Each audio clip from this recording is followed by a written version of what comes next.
Okay, I think we're away. All right. Right, so I assume we can edit all of this stuff out. So got my bottle of water to rehydrate during the potty with me. Nice. Also, okay, I can actually see you moving now. So just All right, cool. closing 2 internet tabs did that. Wow. Yeah, it's bad. Alrighty, yeah, I'll just kick us off. Other thing, I came up with a cool bio to describe our podcast on the different platforms and on Facebook. So yeah, Bulls on Parade podcast is a podcast about Queensland cricket. No, it's about cricket in Queensland. No, it's about 2 fellas trying to find out what cricket in Queensland is and how it all works. Something like that. So yeah. It gives us like a mission to accomplish through this medium. So we're trying to track down as many people to talk to as possible and find out how everything works in Queensland cricket, all the while talking about the Bulls, how they're going, and having a bit of fun as well. So yeah. And I thought, like, with the interviewees, it kind of works talking about them being on parade, especially if they're Bulls. So I think that plays in nicely with the podcast theme. Alrighty. Anyway, hopefully, we can edit the stuff out at the end. Alrighty. Action stations. Should I be closer to the? I'll be closer to the mic as well. I know how my levels are. Yeah, right. Just so that we're at a relatively similar space. I reckon you should move away from your computer a little because can't see the top of your head. Yep. It's still not great because our backgrounds are dissimilar, but that's my fault because I've got an awful one. Let me just try and move myself a little bit closer.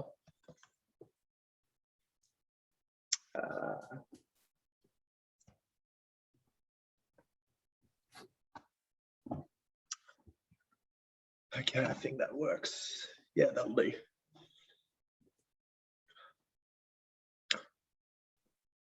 Hello and welcome to the Bulls on Parade. Let's do that again.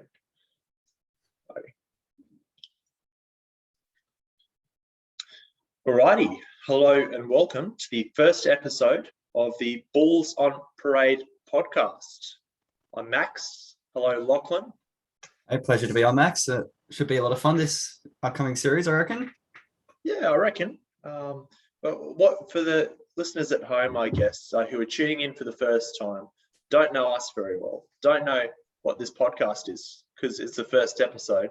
What's it going to be about? We're hoping to basically find out what on earth goes on with Queensland cricket, both obviously in the top level with the Sheffield Shield, amazing style we've got down there with the Queensland Bulls.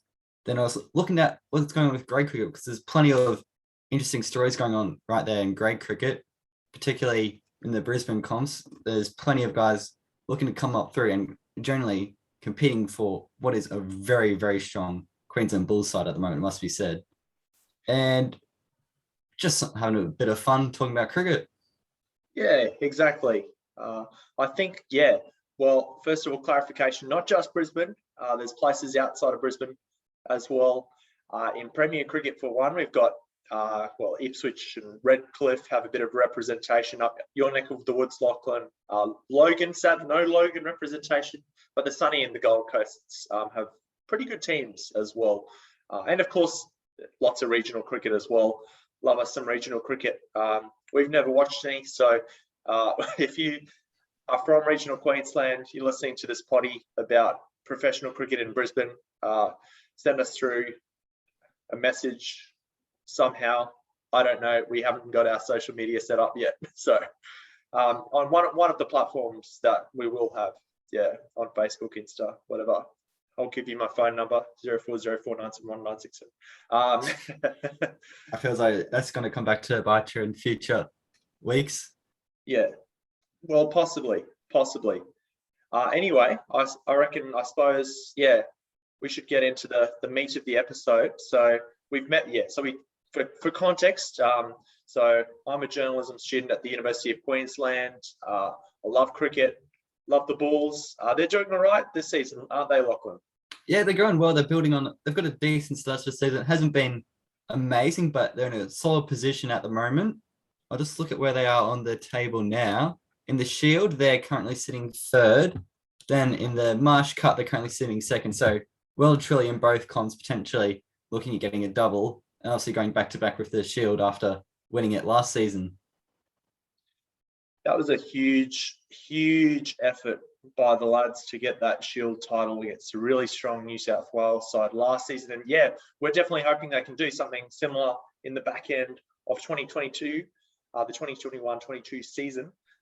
Yeah, but there's been a bit of chaos going around, hasn't there, Lachlan, with the COVID stuff affecting the comp? Not all teams are going to be playing the same amount of matches. Who knows whether WA are going to play, I know, more than a couple of games, let alone play their one scheduled match at home in March. So there's a bit going on and a bit of confusion about how it'll work.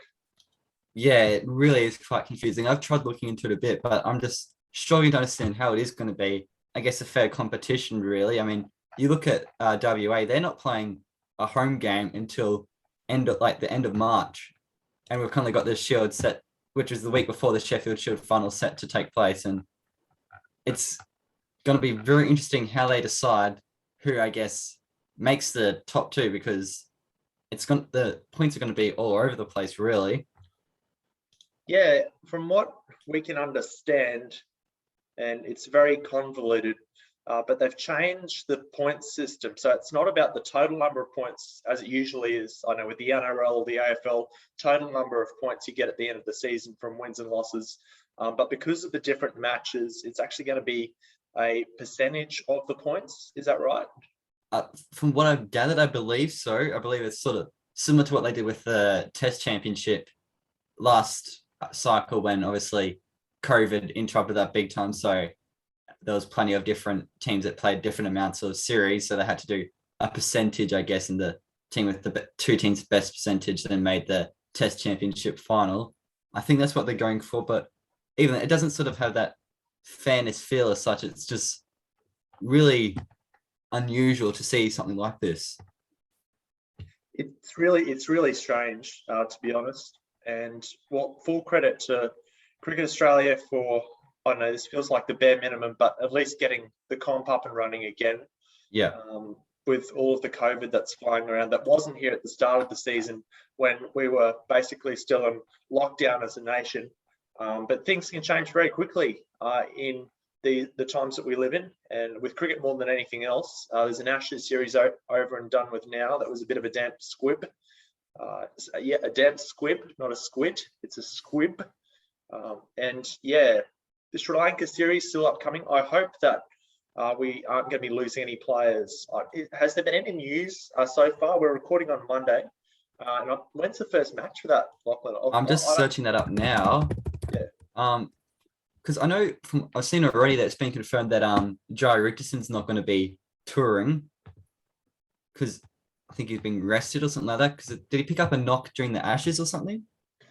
Oh, yeah, he had a bit of stiffness. I think the word was he probably could have played if they had desperately needed him to. They had that rest and rotation policy going a little bit this summer. They went the complete opposite after last summer, where they didn't rest or rotate any of their quicks. And that ultimately cost us at the Gabba, where our fortress, 30-year streak, came to an end. Oh, it was shocking, wasn't it? And especially, we both reckoned that Nisa should have got a run in that match, given that Mitchell Stark, our premier pace bowler, who had looked good at the start of the summer, but had a rough patch. I think it's been widely reported the death of his father. He was just gassed as well after Sydney. And then, depending on him for a victory was just totally unfair in that final test. And ultimately, Rishabh Pant and Shubman Gill, the two swashbuckling Indian finds of that summer, really came alive and sort of took the series away, unfortunately, from an Australian perspective, which I know sucked to lose the Border Gavaskar trophy. But yeah, this summer was totally different. And yeah, Richardson missed out after taking a 5-wicket haul. Nisa made his debut, did well, also missed out. And yeah, we saw Scotty Boland come in. So yeah, but back to the point. And so I like to go off on tangents, chat about stuff. For viewers of the show who are just tuning in for the first time, viewers of the podcast, listeners of the podcast. I hope this is the first time they're tuning in, because otherwise they've got some time machine or watching the episodes in some strange order. Yeah, they've got like their Doctor Who TARDIS, and they're going back in time to find out when it was that the future number 1 and number 2 cricket journalists, sport journalists in the country started out their podcasting careers. But yeah, for those of you who are in 2022, yeah, we like to ramble. We like to have a bit of a chat about what's going on. But yeah, Richardson being rested. So I've found, so the T20 series for Australia, Sri Lanka, that starts the end of this week and on Friday. As for the tour, I'm just searching that now. Yeah, this is how much we don't care about international limited overs cricket. We've got no idea what's going on. I would have really liked when that was it the New Zealand ODI tour that was meant to happen that got canned. I would have liked if they did what was suggested a lot was having like the Australia A versus Australia ODI series. That would have been a lot of fun to watch, I reckon. Yeah, I reckon it would have been like, can you imagine Marnus Labuschagne coming up against, say, Mitchell Starc? Like, it'd be like the Sheffield Shield in 2021 all over again. Absolutely stunning contest to witness. The best batsman in Australia against one of the most fearsome. You can see even when Marnus is facing Starkey in the nets, he's pooping his pants a little bit, even though he's the number 1 batsman in the world. And who wouldn't, to be honest? Yeah, it'd be just awesome to see like guys like Pat Cummins. Nisa would probably get a run. Richardson. Yeah, it would have been like that 1994-95 series all over again. But I reckon probably would have been a bit tough on the Australian side that was playing, being cheered against. That was the issue, I believe, back in the day. Mark Taylor, the then captain, wasn't happy. Yeah, I actually really would have liked to have seen. It was a shame that there was a terrible weather just before the start of the Ashes, but I know they were planning on having I think it was a possibles versus probables intra side game for like a pre-season thing for the Ashes, and I think that was meant to be played at Ian Healy Oval, I believe. That would have been something that would be actually really entertaining to watch, because you look at, I guess, the depth that we have in Test cricket in Australia. Our bowlers probably a 5th in line, like pace bowler, probably would be able to make any other bowling attack in the world, I reckon. Yeah, well, definitely. Well, we in Queensland all know how good Michael Nisa is with his seam positioning and the way he gets movement off the pitch and in the air. And yeah, to have a guy like him who'd probably, look, I reckon he's at least as good as Chris Wokes for England. Not getting a go is really a sign of where our fast bowling strength is at. It's great, isn't it? Like, it's good that we get him for the Shield, but it sucks that he doesn't get to play more. Yeah, it's a real credit, I guess, to what Australia's done in these last few years, where they've managed to get. We've also got the big 3 pace bowlers, Stark, Cummins, and Hazelwood, who all are slightly different bowlers, but they're superb at what they do. Starkey, he can be a bit erratic at times, but when he's at his best, he is unstoppable. As we saw in that Adelaide test with the pink ball, where he was just sublime. Then you've got Scott Boland, who's come out of nowhere, I guess, for many people, being just very similar to Nisa, I guess, being slugging it out in the Sheffield Shield for quite a while, and then he gets his chance and just absolutely dominates England. And then we've got Jai Richardson, who's an up-and-coming one for the future, who looks seriously good as well. Yeah, who else has that? Which honestly, like, and I'm not just asking this to be provocative, but which other country has that level of fast bowling depth? India, maybe. Certainly not England, who are relying on 2 guys over the age of 35. Similar story with New Zealand, who just don't have the depth full stop in their first-class competition. South Africa, again, maybe. Yeah, but no one else, I reckon. We're truly blessed in this country with the riches that we have. Yeah, what do you reckon, Lachlan? I 100% agree. I think it is like, for quite a while now, I've been advocating for Nisa to get a spot in the Australian side. And it's not like he's been doing terrible or anything like that to not deserve. It's just that the guys in front of him are just so consistently good. Obviously, Stark had a bit of a poor run last season, but before that, he's generally been very good. It's incredible. Yeah.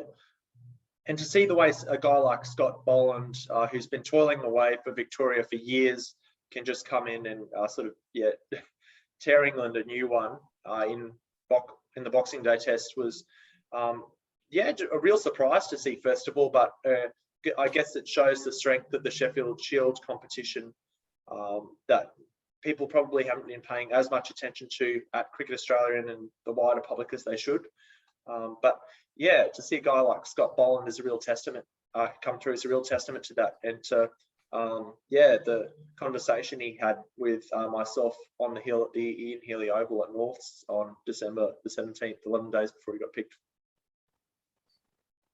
Who do you reckon Australia's going to go with for the Pakistan test in terms of the pace bowlers? Because we've got Stark, Hazelwood, Cummins, and Boland, who I'd say realistically are the four fighting for three places. I think Nisa's probably just fallen behind a bit just because of the pure form that Scott Boland's entered the side with.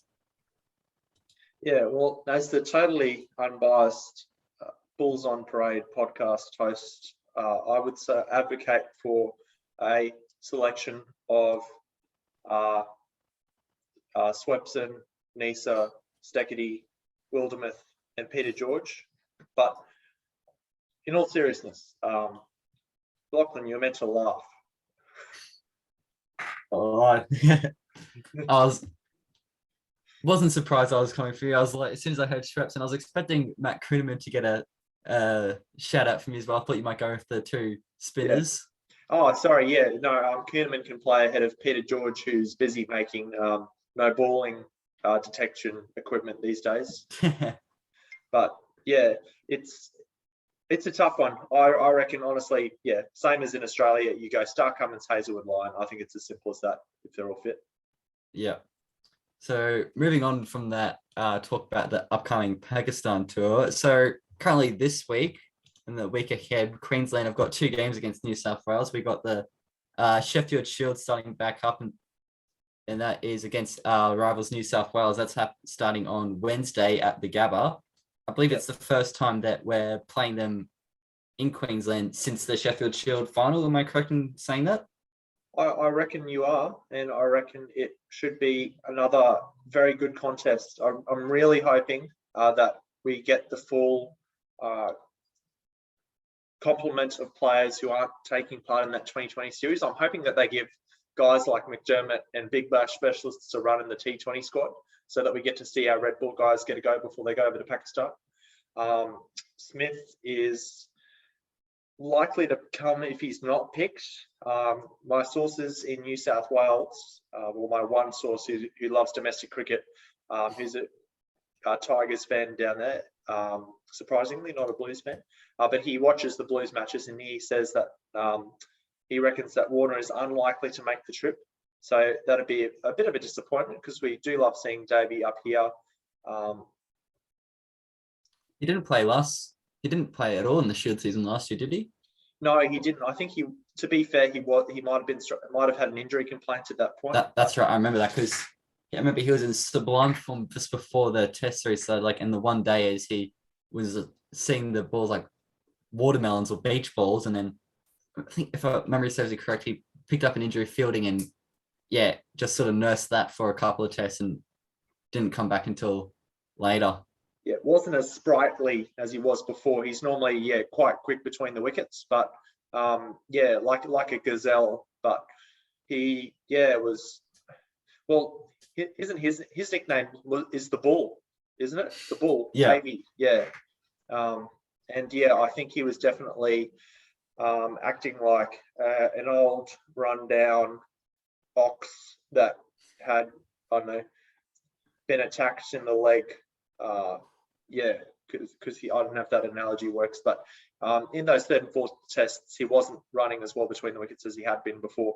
And to be honest, Pekovsky looked in much better touch. Now there's the name, Will Pekovsky, who we thought might have come into contention, if not for Australia this summer, then at least with Victoria. But unfortunately, that hasn't been the case with his head knocks.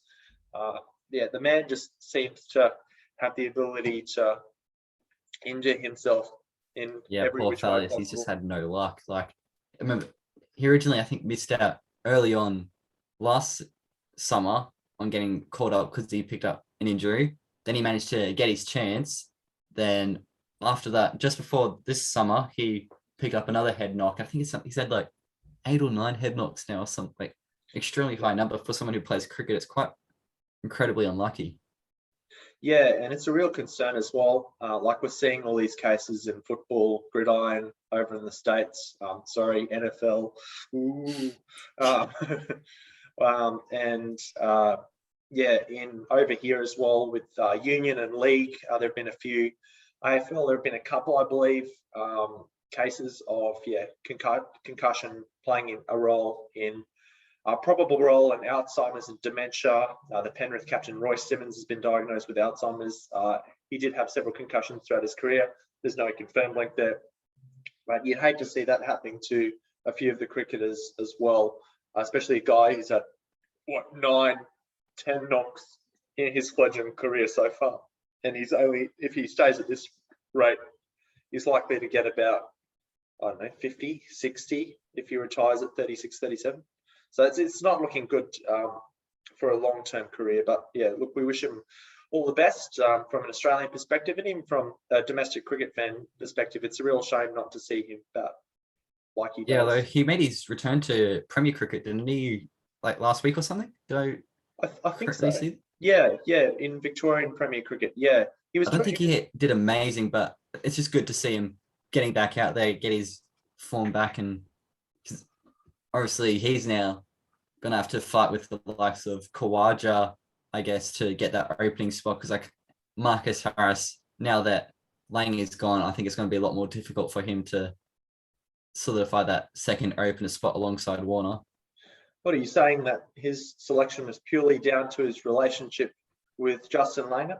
Lachlan, I'm not saying that. I'm just saying that I think Langer is a good batsman. Probably chose him more often than some other coaches would. Oh, now there's a controversial opinion.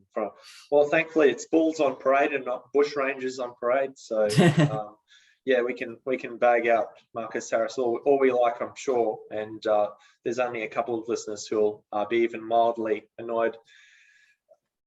Turning our talk, I guess, towards selection again for Queensland. Who makes that side on Wednesday?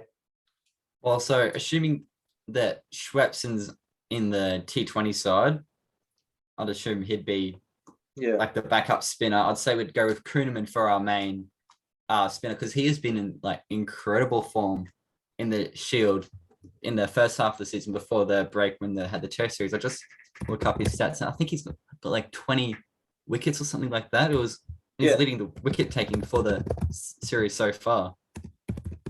Yeah, and it's been really good to see his emergence as that frontline spin option behind Swepson, and to see him take the chance that he got from the call-up, because he's been a guy that's been waiting in the wings for the last 5 years, essentially, and it's really tough as a spin bowler in Queensland. You're essentially in the same position as the wicketkeeper in that there's only one spot on the team. And yeah, to see Coons do, I'm not sure if I can, what do you call him? Because the man just has an awkward name to abbreviate. I think his nickname's Cooney, I believe, because I'm not sure if you saw how like the Brisbane Heat, they're doing this summer like advertising all the players' nicknames and all that. Like, so like when they're doing the lineups, it'd be instead of Hazlitt, it'd say Haz and all that stuff. I think I saw somewhere that it was Cooney is what he's called. Yeah, well, similar to the cheese, I think that's what his name used to be, but our nickname used to be. But yeah, we'll have to confirm that. Thankfully, we don't have any sponsors to put offside yet, so we can make these kind of mistakes like early on in our podcasting journey. But yeah, I reckon Kuhnemann for the spin spot. Now, who gets the three? Now I say three. Putting Will Demuth to one side. He's a lock if he's fit, because we all know what he fitness can do. has been a big question for Will Demuth. Yeah, But what about the other 3 spots? Who gets those in the pace? So we've got to go with obviously the man, the myth, the legend, Michael Neser as our main frontline pace bowler. Yep. Again, if Uh, he's fit, we don't know what sort of condition these guys are in because there's been not much news from Queensland cricket about. Well, he was he playing for Gold Coast on the weekend? I didn't see. No, because all the news from down there was about Bryant Steckity getting taken apart by Bryant, but I'm not sure if Nisa was actually in the side or not. So we have to we'll get to that later we can get to that later in our Premier Cricket wrap up. But Nisa, if he's fit, Steckity. Steckity's been another one that's been in great form in the Shield. He took 21. He's taken 21 wickets so far this Shield season. Only 2 players above the Majari Richardson, who's got 23, and then Matt Kuhneman, who's got 25. Yeah, you bloody ripper, Steckers, and I'm sure that our podcast will hopefully podcast correspondent Brent in Warwick is happy about that. He's a Warwick boy, Steckers, so it's good to see his continuation of his role as one of the emerging spearheads of the attack, and beefing up the country representation now that Luke Feldman has retired from state cricket. Didn't he, Steckity, didn't he take something like, you might remember this, but did he take like 7 wickets in 1 inning or something like that? Is my memory serving me correct earlier this season? That might be right, actually. I think, he had a couple of games against Tasmania. He bowled very well from memory, and I'm not sure about the other one, but because they played badly against WA from memory, or at least it was. Because that was a poor loss for us. I think we got bowled out on the first day. Then when we got a wicket with the first ball with Nisa, but then he pulled up injured about 4 or 5 overs later, and it was just downhill from there really after us losing our main pace bowler. Quite a painful loss, that one. But I think regardless, that he'll have a couple of bags, having taken 20 wickets so far this summer. So Nisa, Steckity, and you have to assume that Michael's teammate from the Dolphins, the Professor, as we like to call him. So for the third bowler, you're going with the Professor X? Yep, Professor X. Not going with the G-Man Sandhu? It's tough because he has bowled well, but I don't think he's in the top 3, Gurinder. As much as he's done well for Souths, and he's filled his spot he's played a role in the side in the first 5 matches. I wouldn't have him ahead of Bartlett. So this lineup's for our Shield side. We'll go into the upcoming one-day game because we got that in a week up against New South Wales at the Gabba as well. So this lineup's just for the Shield. All right, so we've got our 4. I'm assuming we're just going to go with 4 bowlers, 3 pace, 1 spinner. Yeah. This is for the one-day game. Yes. This is for the Shield game. So 4 quick bowlers, including Jack. One spinner, Pearson. Then the batting lineup pretty much picks itself. Burns, Street, Labuschagne, Khawaja, and Renshaw. Yeah, we have got an incredible batting lineup right now. Yeah, it's insane.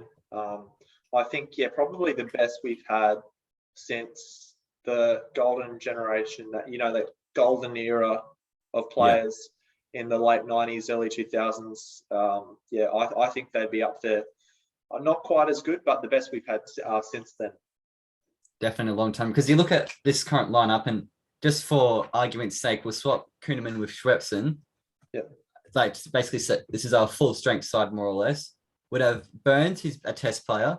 Street, who's played in the Australia A this series and got a ton in that. Yep. We've got Labuschagne, who's the best player in the world right now with the bat.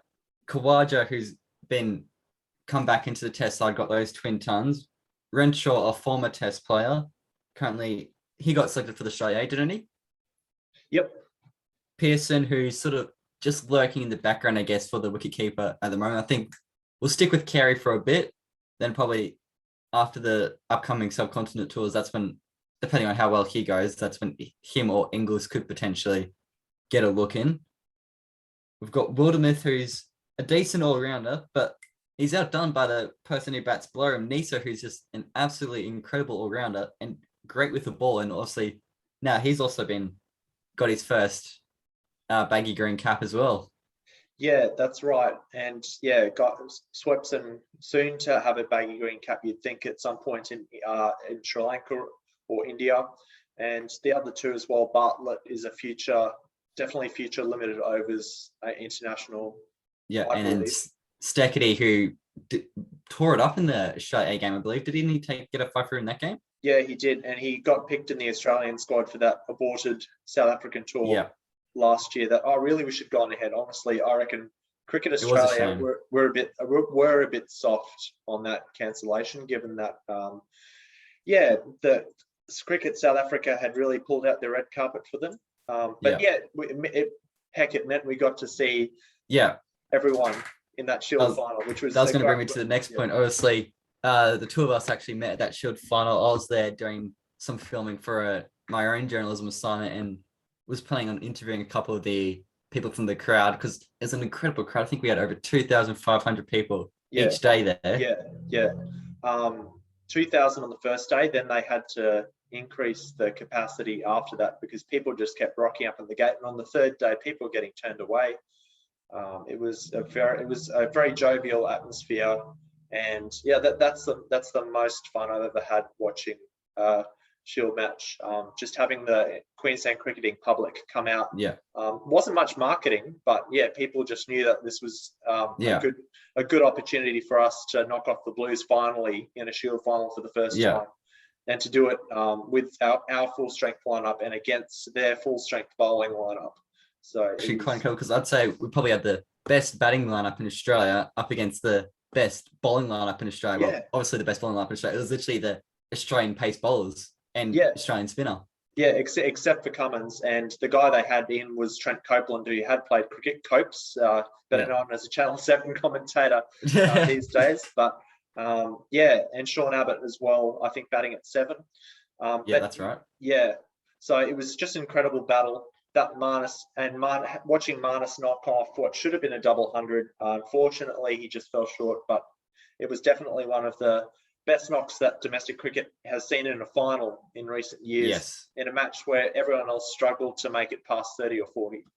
Yeah, because it was a bit of a contrast to, I guess, what you generally see with the Shield finals, where generally like the home side will try and put an absolute road in to try and get the draw, more or less, knowing that all they need is the draw to get the win. But we saw a real challenge, I guess, between bat and ball, where both sides really had to fight to get the runs. And a bit of a shout out to Starkey, who put in a really good fight late on in that second inning. It wasn't enough for them to get the win or even to avoid the innings loss, but he survived, I think, 140 odd balls or something like that. Yeah, which was in the top 5 longest first-class innings of his career. And I was going to say, I'm assuming you're referring to his performance with the bat. Because with the ball left a little bit to be desired, even though he was very fired up and did, I think, take a couple of wickets.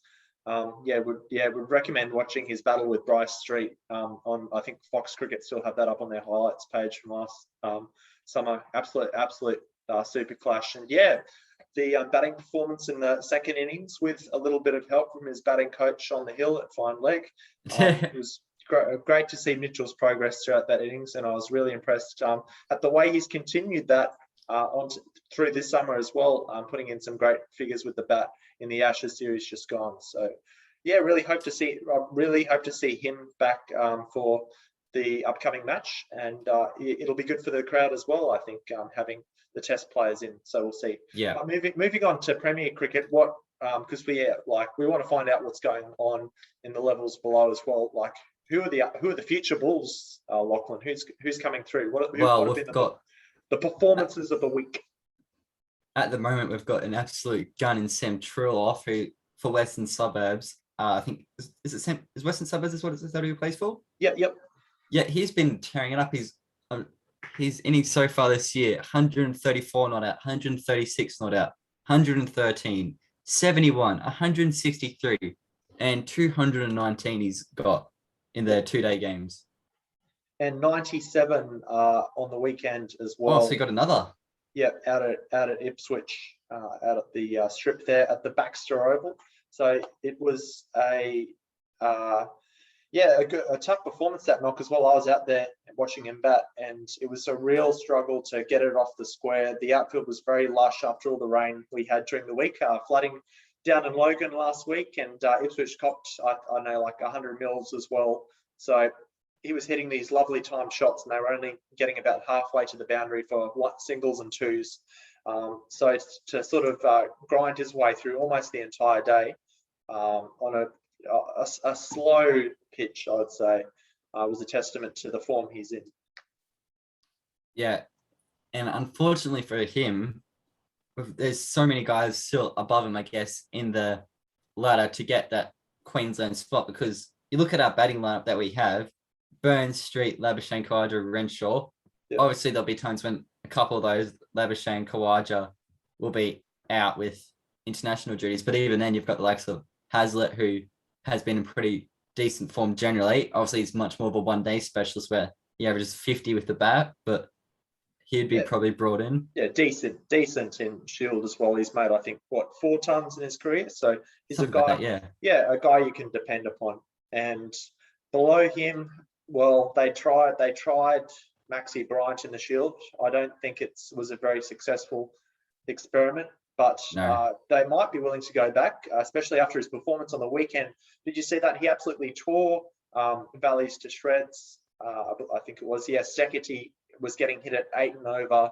124 helped by his batting partner Scott Palombo, who also Brisbane Premier League star, who smacked a quick fire 60 off about 30 balls or something ridiculous like that.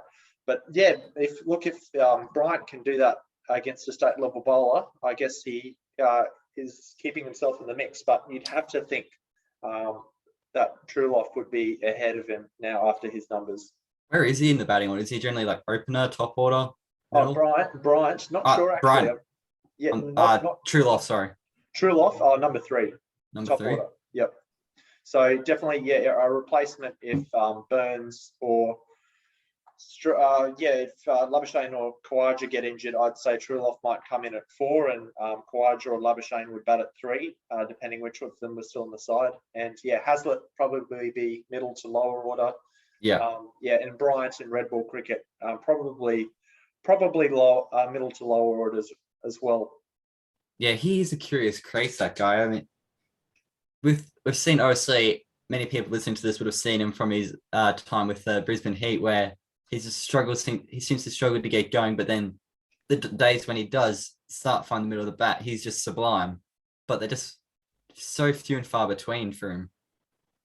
Yeah, it's a bit of a case of feast or famine. And Brisbane Heat fans will know, having watched a fair bit of him, that he has a problem with choosing where to hit his shots, and they often go straight to fielders.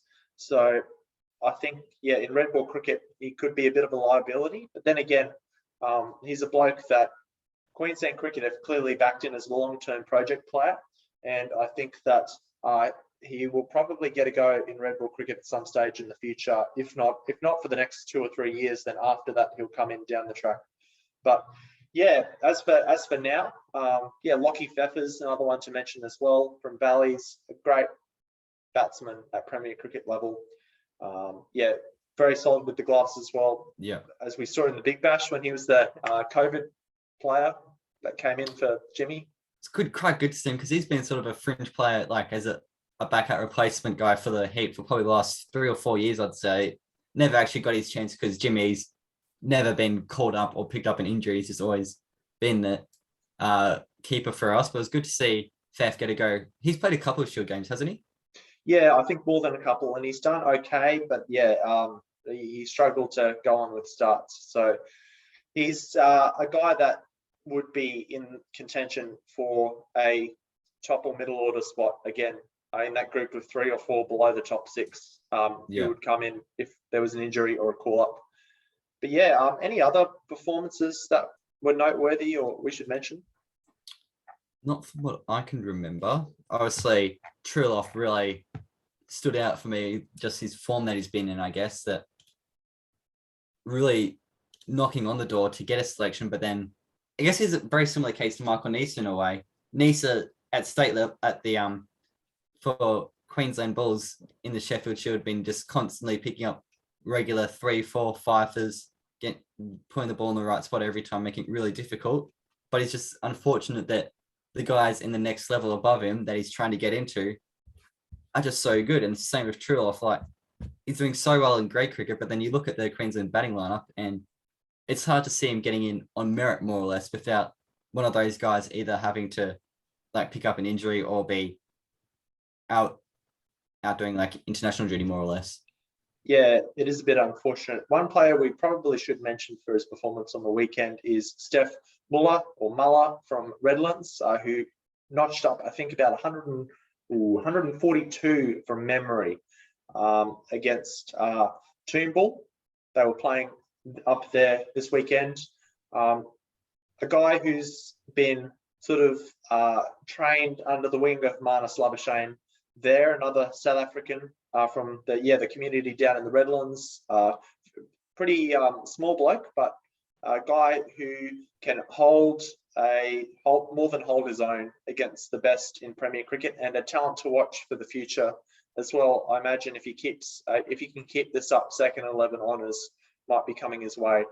So yeah, it was great to see his name up there. Gurinder Sandhu, standout performance with the bat, 79 for Souths. So yeah, again, like you said, why isn't he automatically in the team? Well, I reckon he's going to make that question very hard for Wade Seckham to answer as well. Sandhu's becoming a bit of a Mitchell Stark, becoming an all-rounder out of nowhere. Yeah, that's right. Did you see that Stark's now ahead of Stokes in the ICC all-rounder rankings? As he should be, yes. Well, Mitch has been working very hard on his batting in the nets.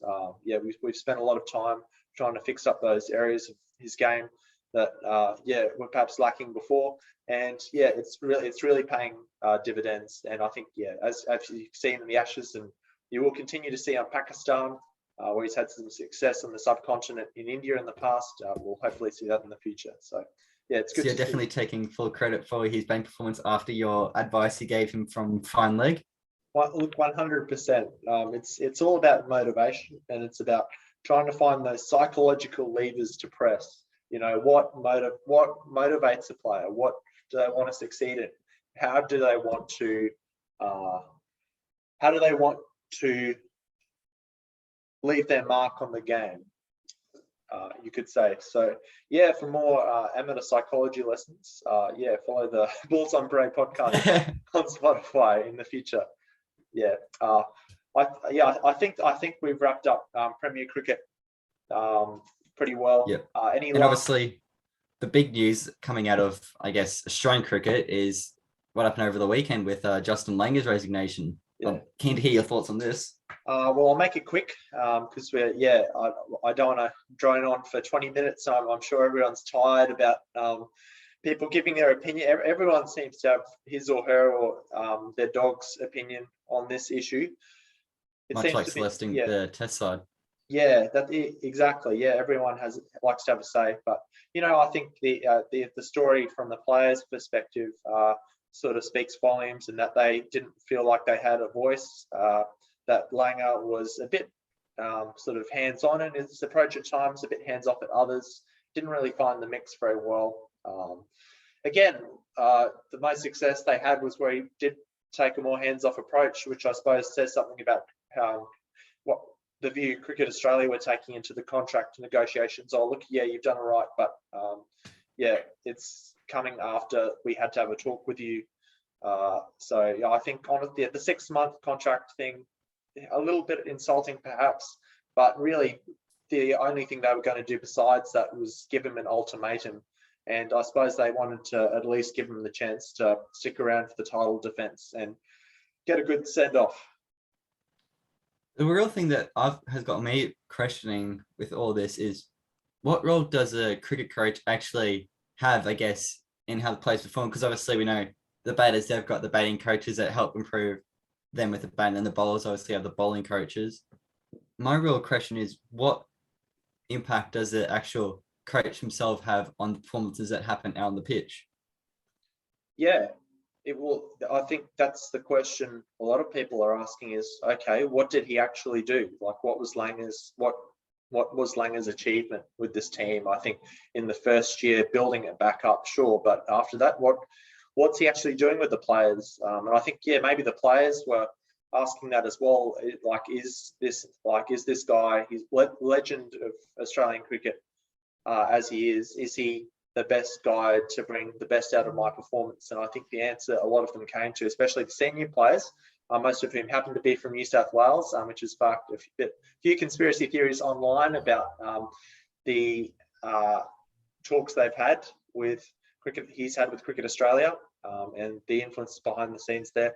The answer they came to was no. So I think that's as much the story as there is, but I'm sure there'll be a lot of people who have a different opinion. I think that Cricket Australia definitely handled the situation poorly.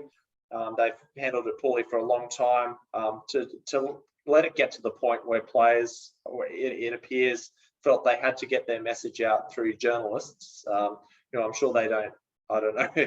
wouldn't want to try and communicate with Justin Langer through. Sends a signal as to how the relationship between the coach and the players had gotten to. Not to say it was terrible, but just that they wanted to make some things clear about how they felt about it. They didn't feel like their feelings were being validated in the dressing room. And I don't know, maybe that's a bit soft of them. Yeah. Maybe they just need some tough love from an old school guy like Justin or Alan Border to whip them into shape. But the reality is the modern cricketer probably doesn't respond to that as well as they did in times past. So yeah. It'll be interesting to see how Andrew McDonald goes. Obviously, he's the interim coach. Do you reckon he'll be made the permanent coach, or do you reckon they're going to go for someone else? Yeah, I reckon won't be high cost like a guy like Ponting or Gillespie, and he's got a good record in domestic cricket, and he knows the guys well already. So I think he'll be nailed on as a long-term spot. The real interesting question, and one that we won't spend a lot of time on this podcast talking about, is will we see Justin Langer return in the next Ashes series on the other side of the ledger? My gut feeling, probably not, given his love of the baggy green, but it could be tempting. Definitely could be. Yeah. I would personally love to see sometime in the long-term future see Ricky Ponting become the coach, because we saw like his analysis is absolutely incredible, and the fact that he actually helped Cam Green with his batting in the Ashes series. Like we saw, he found it like Ponting spotted some sort of technical flaw with the way Green was batting, which was causing him to get out regularly in those first 2 or 3 tests. He mentioned it on the broadcast, and then obviously spoke to Cam Green about it in person. And then we saw those last 2 tests where he got like back-to-back 50s. Yeah, that's right. I think Ponting will never be a head coach of the Australian men's team, simply because he already coaches in the IPL. He has a lot of interest outside of coaching as well, with his greyhound racing. I believe he's got a wine label as well. He runs a charity. Like from a simple incentive point of view, why would you want to give all that up to become the Australian cricket coach, especially after you've seen what's just happened to your mate in the media, how he had all these stories whipped up about him for the last 2 months. So I think the most likely options will probably see him come back in some form like we saw in the 2019 Ashes. I don't know if you remember how Steve Waugh came and Ponting came on as sort of specialist coaches just for that tour. So I think that's the most likely way Ponting will, if he does, have an involvement in the Australian team in the future. Yeah, because he's got a brilliant mind. Like you see, like in all formats, obviously tests, he knows inside out, having played 168 tests for Australia. He knows a thing or two about that. But then obviously, if you watch the Big Bash coverage, he sort of earned a bit of a reputation of being Nostradamus for being able to call what's going to happen next, with the way he just can see, obviously analyze what's happened, know how a bowler's going to react, how the field's going to react. And it is quite impressive to see someone with that sort of a cricketing brain. Yeah. What more is there to be said? He's a legend of Australian cricket. He's earned that label for a reason, and he's honed his craft as a coach. Probably not the most natural coach or commentator when he started out, but he's a quick learner, and he's one of the greats. Yeah. Anyway, before we wrap up this pod, I want to hear your prediction for the upcoming games this week for Queensland. So obviously we've got the Shield game starting on Wednesday. Then next Monday we've got the one-day game, both of them at the Gabba against the Blues. How do you reckon those two games are going to go? It's hard to say without seeing the sides, but in the Shield, I'm going to say it will be if it's a full strength New South Wales batting lineup, it'll be a draw. If it's not, Queensland win. One day on Valentine's Day, bring your date. It's going to be a New South Wales win, I think. Wow, I'm kind of surprised. I was expecting to hear the full bias Queenslander from you, going with Queensland innings win and then Queensland winning by about 150 runs in the one day. Yeah, well, we got pumped last year at North Sydney Oval, so that's true. That's what I'm basing my prediction off. I really hope I'm wrong though. But yeah, like I said, Valentine's Day, get down to the Gabba. Perfect way to spend that day of the calendar year. Same as the period from Wednesday to Saturday as well. I'll be getting down on Saturday, definitely. Friday, possibly. Lachlan, will you be making it down to the Gabba also? I've obviously got to check my work schedule, but I'm hoping that if I am free sometime this week, I will be definitely going. Yeah, definitely. Well, KFC sponsor Australian cricket. So now that we've started a podcast supporting Australian cricket, I reckon through the terms of their contract with Cricket Australia, they are now legally obligated to free up some time for your new podcasting duties. Yeah. Yeah. But we serve up good takes and good chicken as well on this podcast. That we do. Yeah. Alrighty. Thanks very much for your time this week, Lachlan. Thanks for having me, Max. Hope you guys listening have enjoyed it as well. We'll be back next week. That we will.